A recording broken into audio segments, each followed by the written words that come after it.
Pendeta Dr. Stefri Indra Lumintang, oh luar biasa materi yang kita terima hari ini. Kami sangat diberkati dan kami percaya semua peserta telah diberkati. Namun ada pertanyaan cukup banyak di sini yang akan kami sampaikan kepada Bapak Pendeta Dr. Stefri Indra Lumintang, yang tentunya kami akan pilih sesuai dengan topik yang kita bahas pada sesi ini.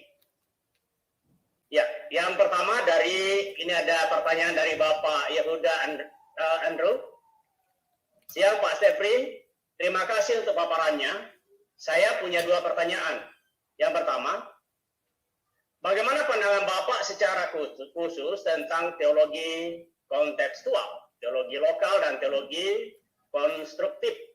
Apakah teologi-teologi menentang finalitas Kristus, atau bisakah melalui teologi-teologi ini finalitas Kristus justru diimplementasikan dan diwartakan? Yang kedua, dalam konteks keindonesiaan, teologi apa yang cocok untuk Indonesia yang tidak menentang finalitas Kristus tapi juga cocok untuk konteks keragaman budaya di Indonesia? Kami langsung serahkan kepada Bapak Dr. Stefri untuk menjawab dua pertanyaan ini. Kami silakan, Pak. Baik, terima kasih. Saya menyampaikan terima kasih untuk pertanyaan dari Pak Daniel ya. Pak Yehuda, Pak. Pak Yehuda, sorry. Pak Yehuda, terima kasih. Ini pertanyaan post-doctoral. Ya, saya pikir kita semua sudah akrab dengan kontekstual teologi. Memang teologi must be kontekstual. Tapi teologi itu, kontekstualnya teologi itu only one pilar, salah satu pilar dari sejumlah pilar lagi. Nah, kebanyakan kalau kita simak kontekstualisasi yang berlaku di dunia, di banyak sumber-sumber atau literatur yang kita baca, misalnya mengkontekstualisasikan yang bukan lagi bahas, kan kontekstualisasi itu kan menyangkut cara pikir kita, bagaimana menyampaikan Kristus pada cara pikir orang Jawa, cara pikir orang Madura, cara pikir orang Kalimantan. Nah, nampaknya yang saya cermati ini singkat saja, lebih banyak mengubah esensi Tuhan yang dikontekstualisasikan. Sebenarnya kita mengkontekstualisasi cara pandang, cara pikir, bahasa, bukan pribadi yang dikontekstualisasikan. Nah, karena itu saya mencermati ada bahaya kontekstualisasi yang terlalu kebablasan. Maka saya memberikan usul. Ada seorang teolog, seorang misiolog, namanya Paul Hibbert, menulis satu buku dan dia mempromosikan satu tulisan namanya Critical Contextualization. Jadi kontekstualisasi yang kritikal. Itulah cara sehingga kita bisa mengkomunikasikan Injil dalam budaya-budaya yang sudah dikritisi. Saya pikir seperti itu. Nah, lalu kira-kira bagaimana kita mengkontekstualisasikan Kristus dalam keindonesiaan? Ya, tidak mengubah Kristus.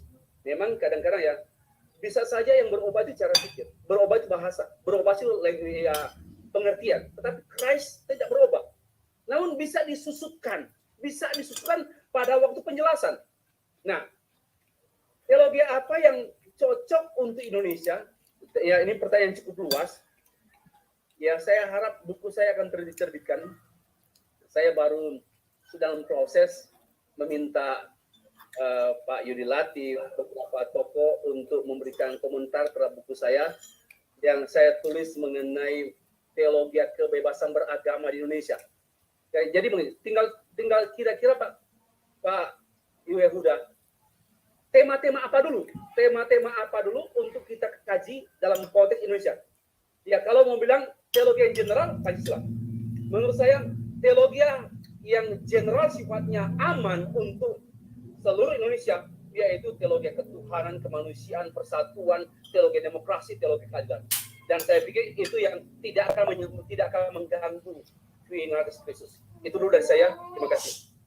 Baik, terima kasih Pak Stefri yang telah menjawab pertanyaan yang begitu baik. Kita masuk ke pertanyaan berikut dari Pak Budi. Ini masih berkaitan dengan pertanyaan dari Pak Yehuda tadi. Dari Pak Budi berkata begini, pendapat Bapak tentang toleransi di Indonesia, sampai di mana batasan finalitas Kristus?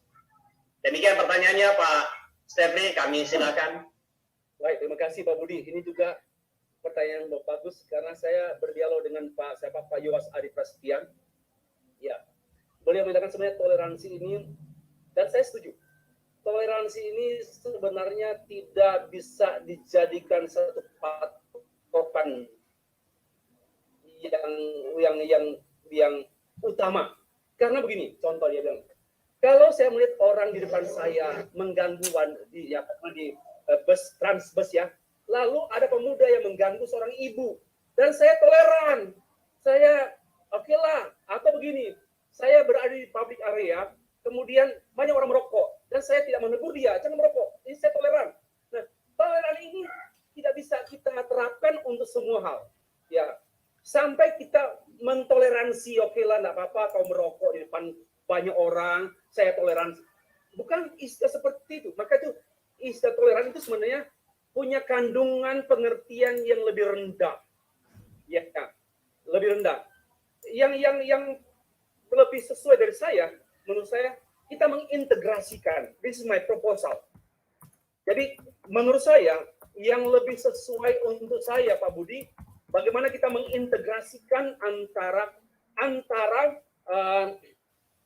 mengintegrasikan itu lagi tema-tema teologi kebangsaan, tema-tema itu dengan teologi Kristen. Kita integrasikan, dan saya sudah tulis dua artikel. Bagaimana mengintegrasikan aspek-aspek tertentu dari bangsa kita, tentang keadilan, tentang kemanusiaan, kealahan, diintegrasikan dengan teologi Kristen, itu sangat mungkin. Tapi kalau dengan toleransi, sekali lagi, ada kandungan negatifnya toleransi, yaitu mentoleransi, ya oke lah, memaklumi gitu. Jadi agak lemah. Saya mengusulkan mengintegrasikan hubungan antara bangsa dan negara. Jadi menurut saya kita kembali nanti materi banyak buku-buku juga materi.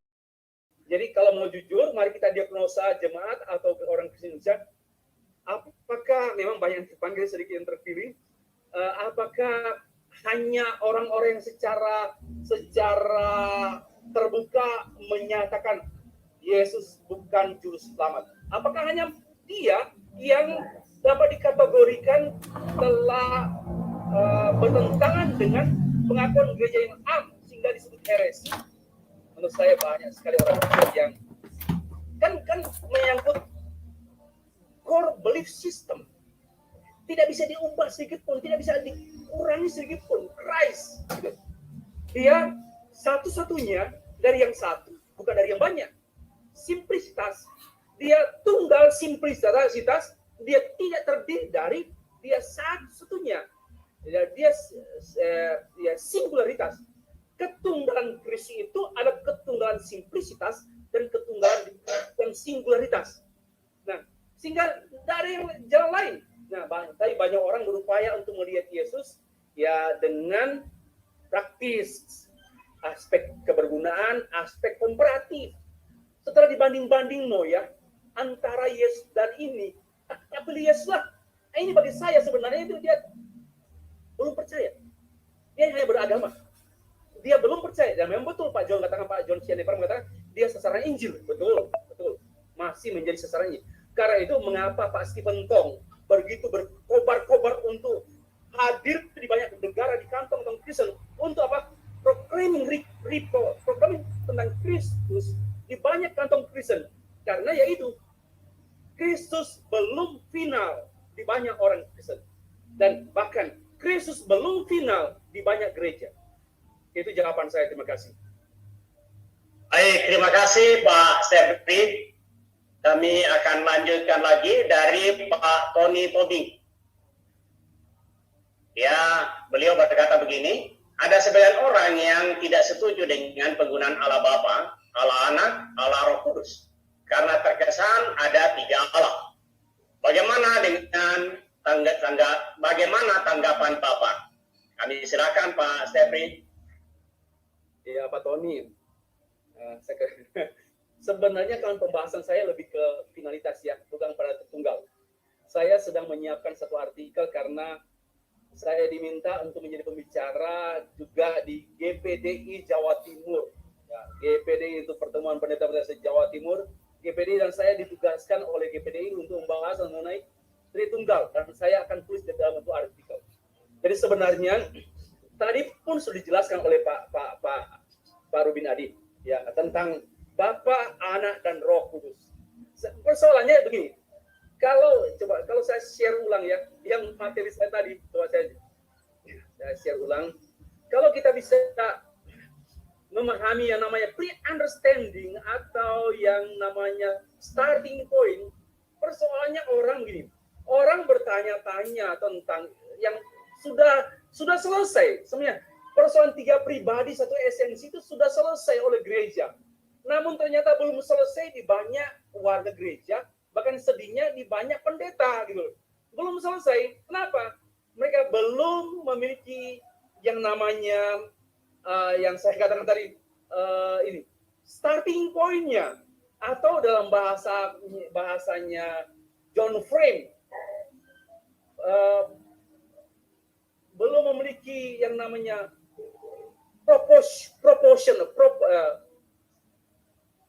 satu kesimpulan yang mendasari semua kesimpulan. Itu persoalannya. Belum memiliki presupposisi. Dan saya sudah jelaskan yang ini ya. Mengapa orang bertanya mengenai Bapa, Anak, 3 tapi nggak ada dalam Alkitab? Saya pikir masalahnya mereka belum memiliki kacamata membaca Alkitab. Itu jawaban saya. Mereka belum memiliki kacamata untuk membaca Alkitab.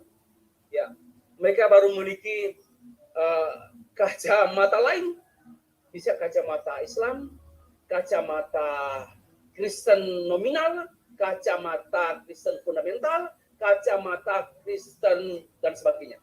Tapi kita memiliki kacamata Alkitab untuk membaca Alkitab.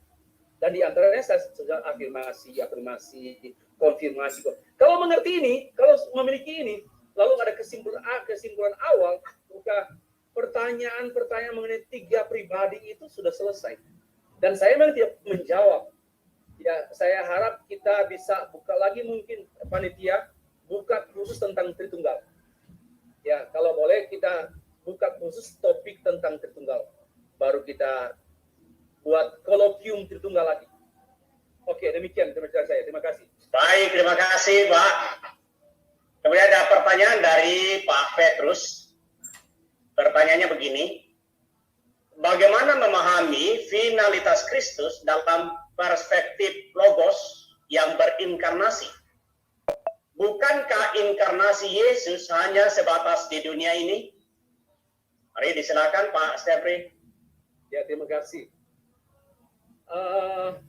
Karena tadi sudah ada pertanyaan, lalu sudah ada kesimpulan kan? Kesimpulannya kan bukankah? Ya, saya mau jawab aja pertanyaan. Saya tidak menanggapi kesimpulannya mengenai inkarnasi. Sebenarnya istilah yang tepat itu pra-inkarnasi. Saya tidak menyangka apa yang diuraikan oleh Pak Abraham mengenai pra-eksistensi. Tidak, itu oke saja, tidak masalah. Hanya eksistensi itu adalah istilah filosofis, istilah non-biblical terms, yang istilah lebih sars egeneto dari kata Latin kemudian menjadi incarnation, itu lebih dekat ya. Walaupun pengertian sama. Ya, apa yang diuraikan oleh Pak Rubin sudah oke, sama pengertian. Hanya saya lebih akrab menggunakan tadi juga sudah disebut tadi pre-incarnation. Kenapa? Karena kalau bisa berimplikasi begini, pra-eksistensi berarti Kristus pernah tidak ada, berada, dan itu bahaya. Pra-ada dan eksistensi kan pra-ada, pra-eksistensi, dan Kristus tidak pernah pra-ada. Dia ada sejak kekal. Ya, jadi dia yang inkarnasi, Kristus pribadi Yang berinkarnasi itu bukan Allah Bapa.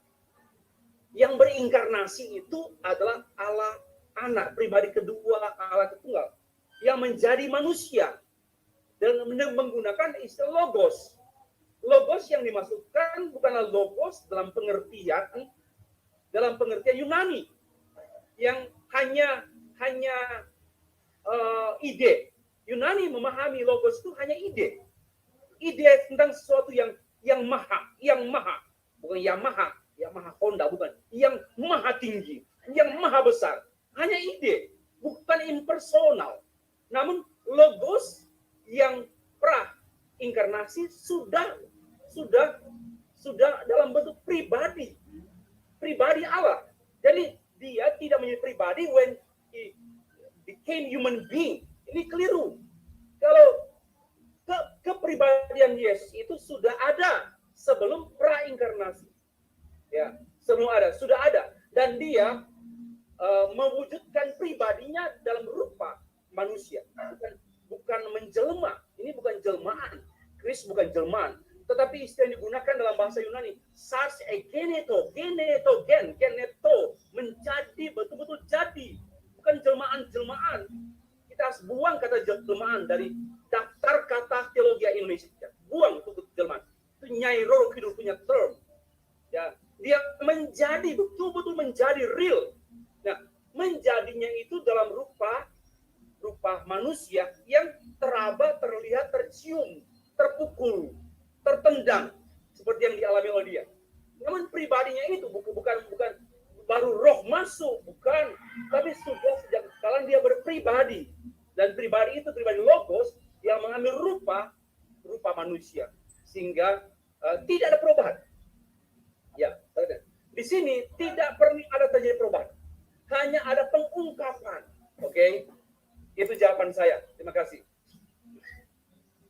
Baik, terima kasih. Jawaban yang sangat menarik dan saya percaya kita semakin diperdalam dengan materi yang disampaikan oleh Pak Bambang sebelumnya.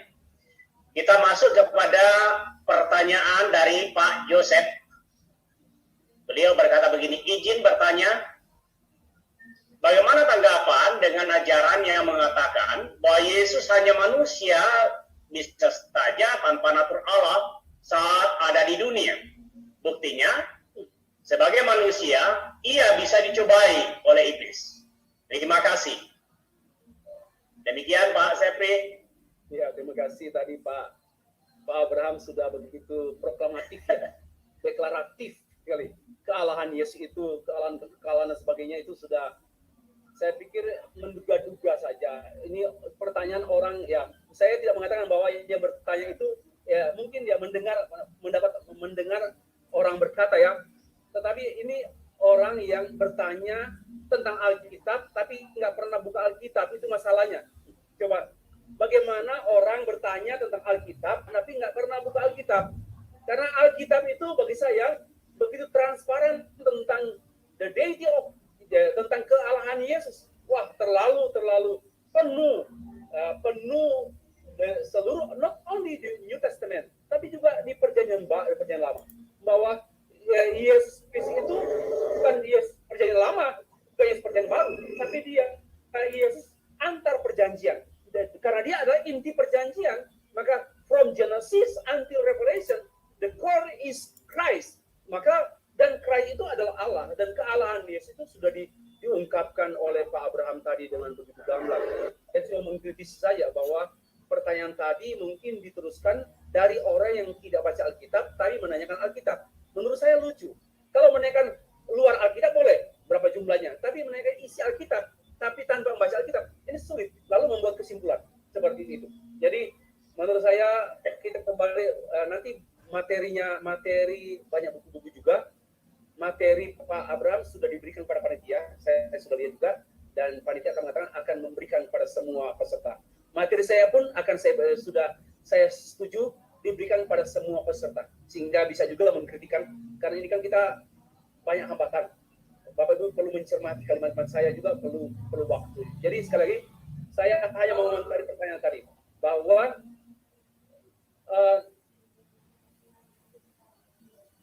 pertanyaan tadi sudah dijawab oleh Pak Abraham mengenai kealahan Yesus. Yang saya nggak mengatakan dibuktikan ya, tapi dengan argumentasi biblikal. Ya, argumentasi biblikal, bukan dibuktikan. Karena Allah nggak perlu dibuktikan. Lucu kalau membuktikan Allah. Nggak bisa terbukti gitu. Jadi hanya bisa memberikan argumentasi biblical according to the Bible. Dan Pak Abraham sudah mengerjakan tugas yang mulia ini. Terima kasih. Baik, terima kasih Pak. Ini masih ada 89 pertanyaan. Tetapi karena waktu, maka kami akan mengakhiri pertanyaan yang terakhir ini. Ini pertanyaan dari Gesi Pendeta, Dr. Mr. Lian Tomana. Beliau berkata begini, terima kasih Pak Stefri Lumintang, sangat jelas dan meneguhkan iman Kristen. Akhirnya tidak lagi percaya keilahian Kristus. Apakah mereka masih layak menyebut diri orang Kristen? Apa dan bagaimana sikap gereja tentang hal ini? Kami silakan Pak Stefri. Ya, pertanyaan yang sangat sulit. Karena ditanyakan kepada saya yang adalah pribadi, bukan pada pimpinan seluruh aras gereja seluruh Indonesia yang. Tapi saya paham. Begini, coba kita urai. Ada orang yang berkata seperti kemarin saya menerima WA dari teman bahwa hubungan antara Kristus dengan Allah Bapa itu seperti amuba. Tapi saya pahamlah dia menggunakan bahasa-bahasa yang sedang mencari. Jadi kita tidak bisa langsung menyatakan dia sesat. Kita harus lihat utuh. Jangan dia mancing. Jadi gini, kita sulit ya. Maka itu bagusnya kalau kita menanggapi tulisan dengan tulisan. Tapi kalau hanya verbal, hari ini kita bisa bicara A itu putih, besok kita bicara A itu hitam karena verbal. Tetapi kalau tulisan tidak bisa dibantah. Maka itu saya mendorong, mari kita, saya pakai bahasa sarkastis ya, yuk perang tulisan yuk. Itu bahasa sarkastis, nggak perlu perang tentu. Tapi bagi saya menanggapi pikiran orang Pak, khusus saya itu nggak bisa kalau hanya mendengar dia. Mungkin dia lagi stres, mungkin juga dia ada background, ada latar belakang mengapa dia berkata demikian. Jadi kalau hanya penggalan-penggalan, kita belum bisa mengatakan bahwa dia adalah antikristus atau dia penyesat atau dia sesat atau apa. Kita harus lihat keutuhan dulu ya, keutuhan. Dan yang kedua, kita lihat why, mengapa dia berkata demikian? Karena konteks juga. Saya membaca sejumlah buku itu tentang Trinitatis Kristus itu juga semua ditulis dalam konteksnya masing-masing. Oh ternyata ada background latar belakang. Oh iya kita paham lah. Jadi kita harus memahami latar belakang. Mengapa orang itu berkata seperti itu? Saya nggak tolerir ya. Kalimat itu salah, kalimat itu sesat. Tapi kita harus mencap orang sesat. Tunggu dulu. Kenapa? Kita harus lihat dulu background. Why mengapa dia berkata demikian? Konteksnya apa? Dan kita harus melihat substansinya apa. Jadi tidak bisa secara dengar video 1, 2, 3. Tidak, kalau boleh memang. Kalau dulu, ya tapi begini. Dulu itu gereja ini satu, sekarang sudah banyak gereja Pak. Sudah susah. Kalau sinode, misalnya pendeta A di sinode gereja tertentu dan dia menyatakan pernyataan yang tidak am. Teologianya tidak sesuai dengan pengakuan gereja secara am. Dia bisa diminta oleh sinode, oleh kajian, mungkin departemen kajian teologi. Kalau kurang itu bisa dibahas dalam sinode, bisa dibahas secara sinodal. Jadi orang-orang seperti ini bisa disikapi secara kegerejaan dan sinodal. Tidak bisa kita menggunakan misalnya STT bersatu lalu kita menjudge. Nah, kita siapa? Kita tidak punya otoritas. Kita harus kembali pada otoritas ya. Kalau ada sinode. Atau kalau ada PGI. Karena kalau pemerintah tidak mungkin. Pemerintah tidak boleh urusan keagamaan, urusan doktrin. Pemerintah tidak boleh mengganggu kebebasan beragama, termasuk kebebasan berpendapat tentang agama. Pemerintah tidak boleh urus itu, melawan konstitusi. Jadi cukup apa? Saya mengerti apa yang menjadi kegelisahan kita berapa waktu terakhir ini. Ya, kami dari BMP TKKI pun, akhirnya saya berbicara, bukan diam, tapi kami menempuh upaya-upaya internal dulu. Dan upaya-upaya internal yang kami harapkan akan ada klarifikasi setelah upaya internal. Demikian. Terima kasih. Baik, terima kasih Pak Stefri. Kami sangat diberkati dengan pemaparan dan jawaban-jawaban yang Bapak sampaikan, dan sesungguhnya masih ada 90 lebih pertanyaan yang belum dibahas, tapi waktunya sudah habis dan tinggal kita akan mendengarkan closing statement dari Pak Stefri. Kami silakan Pak.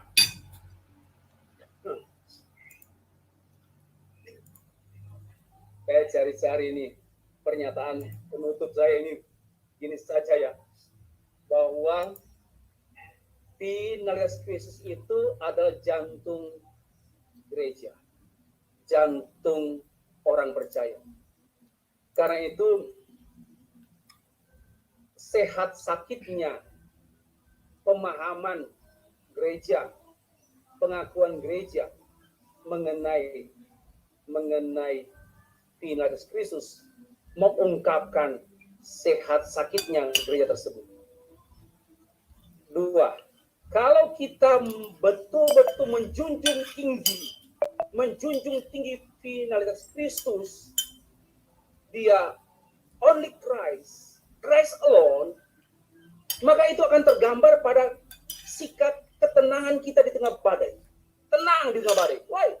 Only Christ alone. Maka tenang di tengah badai, tapi gelisah dalam penginjilan.